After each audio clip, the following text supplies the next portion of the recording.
Hello बच्चों।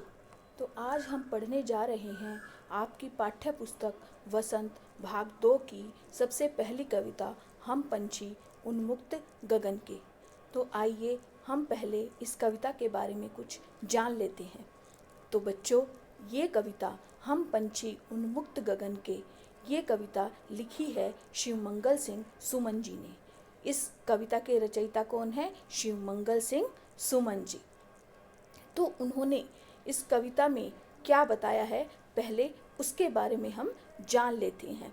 तो बच्चों, आपने देखा होगा कि आकाश में कितने ही पक्षी उड़ते रहते हैं और वो पक्षी हमेशा आज़ाद होकर आकाश में घूमते रहते हैं। आपने देखा होगा कि कुछ पक्षी पेड़ों पर घोंसला बनाते रहते हैं या फिर नदियों का बहता जल पीते रहते हैं और आकाश में अपने पंखों को फैलाए उड़ते रहते हैं। तो दोस्तों, आपने देखा होगा कि पक्षी किस तरह खुश होकर अपनी मीठी मीठी आवाज़ में चहचहाते हुए आकाश में घूमते रहते हैं। तो इस कविता के अंदर, जैसा कि नाम से ही पता है कि हम पंछी उन्मुक्त गगन के, कि पंछी है वो आज़ाद होकर आकाश में घूमते रहते हैं। जिस तरह पक्षियों को अपनी आज़ादी प्यारी होती है, उसी तरह मनुष्य को भी अपनी आज़ादी प्यारी होती है कि किसी को भी अगर हम बंधन में बांधेंगे तो वो बंध कर नहीं रह सकता, कुछ समय तक वो बोर हो जाएगा। इसलिए पंछी हमेशा आज़ाद होकर घूमना चाहते हैं। तो इसमें ये बताया है कि मनुष्य किस प्रकार पंछियों को पिंजरे में बंद कर देता है, उनकी आज़ादी उनसे छीन लेता है। तो कवि ने पक्षियों के माध्यम से उनकी भाषा में, जैसे कि पक्षी ही हमें कुछ कहना चाहते हैं कि उनकी आज़ादी मनुष्य ना छीने, कि हम पंछियों की आज़ादी ना छीने। तो हम शुरू करते हैं कविता हम पंछी उन्मुक्त गगन के। हम पंछी उन्मुक्त गगन के, पिंजरबद्ध न गा पाएंगे, कनक तीलियों से टकराकर पुलकित पंख टूट जाएंगे। कि इसमें कवि क्या कहना चाह रहा है?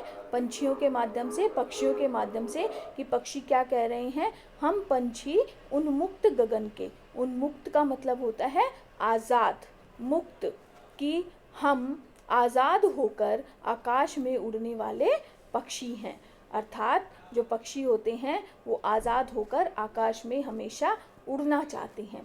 पिंजरबद्ध न गा पाएंगे। पक्षी क्या कहते हैं कि यदि हमें पिंजरे में बंद कर दिया गया, पिंजरबद्ध मतलब पिंजरे में बंद कर देना, पिंजरे में बंद कर दिया गया तो हम अपने खुशी से भरे हुए गीत नहीं गा पाएंगे। तो जैसे पक्षी आकाश में उड़कर चहचहाते हुए अपनी मीठी बोली में गीत गाते हैं, उसी को कहा है कि पिंजरे में बंद होकर हम वो खुशी से भरे हुए गीत नहीं गा पाएंगे। कनक तीलियों से टकराकर पुलकित पंख टूट जाएंगे। कि यदि हमें सोने, कनक मतलब सोने, तीलियां मतलब सलाखे, पुलकित मतलब कि खुशी से भरे हुए, पुलकित उत्सुक, खुशी से भरे हुए, कनक तीलियों से टकराकर, कि यदि हमें सोने के पिंजरे में बंद भी कर दिया गया तो वहाँ पर हम बंद होकर कनक तीलियों, उस सोने के पिंजरे की सलाखों के साथ हमारे पुलकित पंख, खुशी से उड़ने के लिए, जो खुशी से उड़ना चाहते हैं, वो पंख हमारे तीलियों से, यानी कि सोने के पिंजरों की सलाखों से टकरा कर टूट जाएंगे। अर्थात पक्षी कहना चाहते हैं कि यदि हमें सोने के पिंजरे में भी बंद कर दिया गया तो हम कैद होकर मर जाएंगे, हम जीवित नहीं रह पाएंगे, क्योंकि हम आज़ाद होकर आकाश में उड़ने वाले पक्षी हैं। हम बहता जल पीने वाले, मर जाएंगे भूखे प्यासे। कि कवि क्या कहता है? हम बहता जल पीने वाले। कि बच्चों, आपको पता है कि जो पक्षी है बहता हुआ नदी का जल पीना उनको बहुत अच्छा लगता है। तो कहते हैं कि हम बहता जल पीने वाले, कि हमें तो नदियों का मीठा मीठा बहता हुआ जल पीना अच्छा लगता है, मर जाएंगे भूखे प्यासे। कि अगर हमें पिंजरे में बंद कर दिया गया तो हम भूख और प्यास से मर जाएंगे। कहीं भली है कटुक निबोरी कनक कटोरी की मैदा से। यहाँ पर कटुक निबोरी, जैसे तुमने देखा होगा नीम के पेड़ पर जो छोटे छोटे फल लगते हैं उसको निबोरी कहा जाता है, वो भी खाने में कड़वी, कटुक मतलब कड़वी, निबोली। कनक कटोरी की मैदा से, कनक कटोरी यानी कि सोने की कटोरी। मैदा, वैसे तो बच्चों मैदा गेहूं का जो आटा होता है उसका बारीक रूप जो होता है उसको हम मैदा कहते हैं, लेकिन यहाँ पर मैदा से मतलब वो मैदा नहीं है, यहाँ पर मैदा से मतलब है अनाज के दाने जो पक्षी खाते हैं। तो कहता है कहीं भली है कटुक निबोरी कनक कटोरी की मैदा से, कि पक्षी कहते हैं कि हमारे लिए तो कनक कटोरी की कैद होकर सोने की कटोरी में अच्छे अच्छे अनाज खाने से कहीं भली यानी आज़ाद होकर पेड़ों से कड़वी निबोली खाना कहीं अच्छा है। कि हमें सोने की कटोरी में अच्छा अच्छा दाना पानी से कहीं अच्छा हमें कड़वी निबोली, आज़ाद होकर कड़वी निबोली खाना अच्छा लगता है। अर्थात पक्षी हमेशा आज़ाद होकर वो रहना चाहते हैं। फिर है स्वर्ण श्रृंखला के बंधन में अपनी गति उड़ान सब भूले, बस सपनों में देख रहे हैं तरुकी फुनगी पर के झूले। स्वर्ण श्रृंखला होता है सोने की जंजीरें। गति, गति, गति का मतलब होता है जिस वेग से, जिस चाल से पक्षी उड़ते हैं। तरु की फुनगी, तरु का मतलब होता है पेड़, फुनगी का मतलब होता है पेड़ की सबसे ऊंची डाली पर जो सबसे ऊंची डाली होती है उसको हम कहते हैं फुनगी।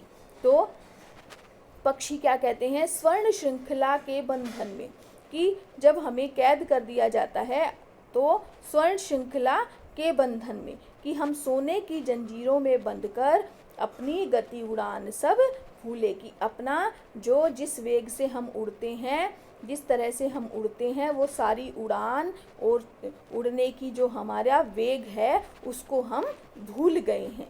अर्थात पक्षी कहते हैं कि अगर हमें कैद कर दिया जाता है तो हम उड़ना भूल जाते हैं। बस सपनों में देख रहे हैं तरुकी फुनगी पर के झूले। और पक्षी कहना चाहते हैं कि जैसे हम आज़ाद होकर पहले पेड़ों की ऊंची ऊंची डालियों पर झूलते थे बैठकर, लेकिन अब हम कैद हो गए हैं तो हम कैद होकर केवल पेड़ों के ऊंची ऊंची डालियों पर झूलने के सपने ही देख सकते हैं। अर्थात हम कैद होकर अब कुछ नहीं कर सकते, केवल आज़ादी के सपने ही देख सकते हैं।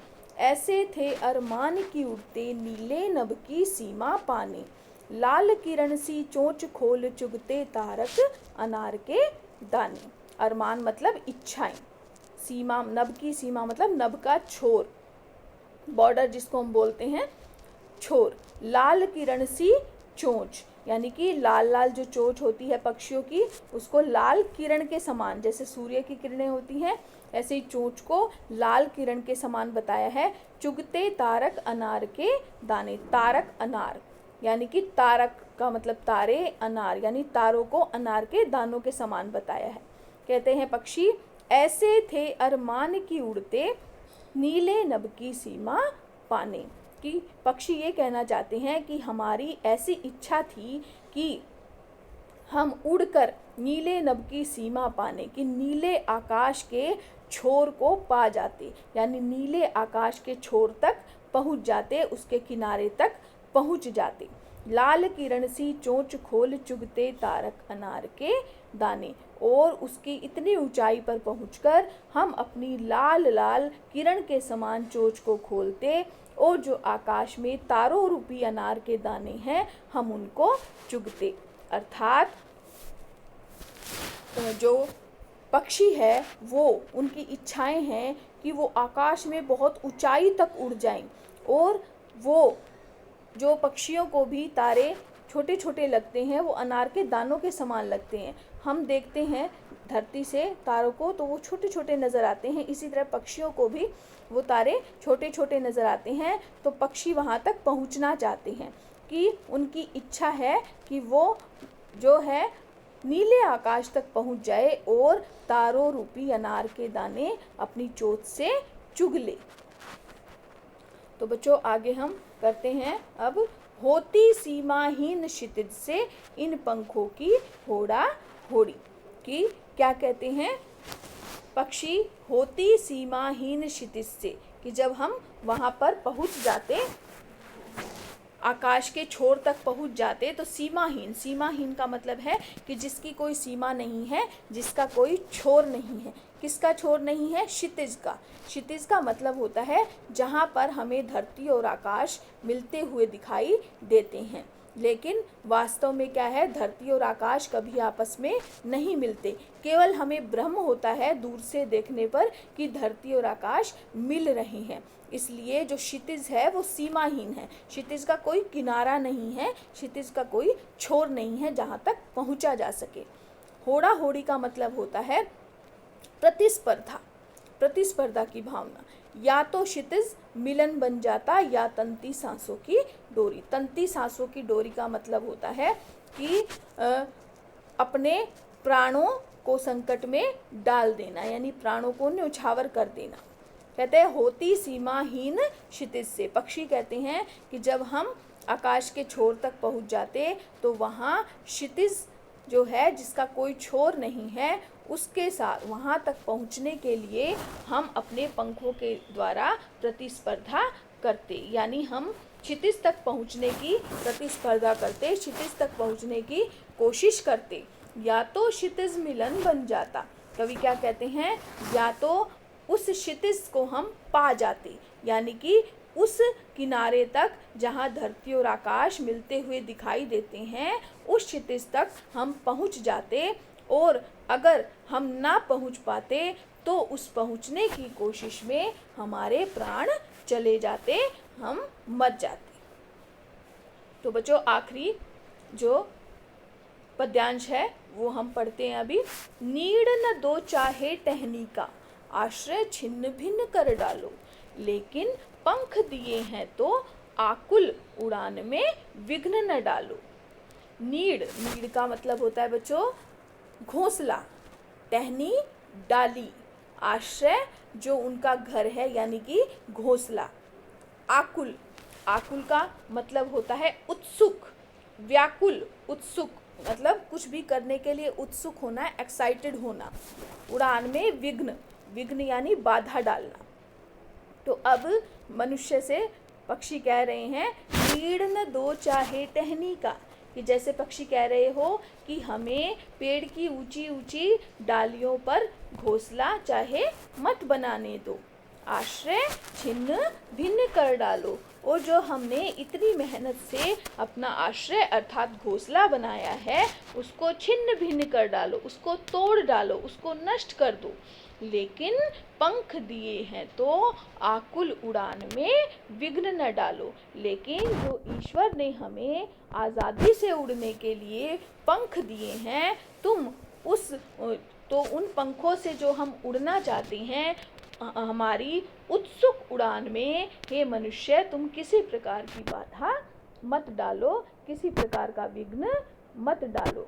कि हमें किसी, चाहे नीड़ न दो चाहे टहनी का, कि हमें चाहे पेड़ की ऊंची ऊंची डालियों पर घोंसला मत बनाने दो, और हमारा जो घोंसला है, आश्रय है, उसको तुम नष्ट कर दो। लेकिन जो ईश्वर ने हमें आज़ादी से उड़ने के लिए पंख दिए हैं, तो तुम हमारी उत्सुक उड़ान में किसी प्रकार का बंधन, किसी प्रकार की बाधा मत डालो। अर्थात पक्षी क्या कह रहे हैं मनुष्य को कि हे मनुष्य, कि तुम हमें कैद करके हमारी आज़ादी को मत छीनो।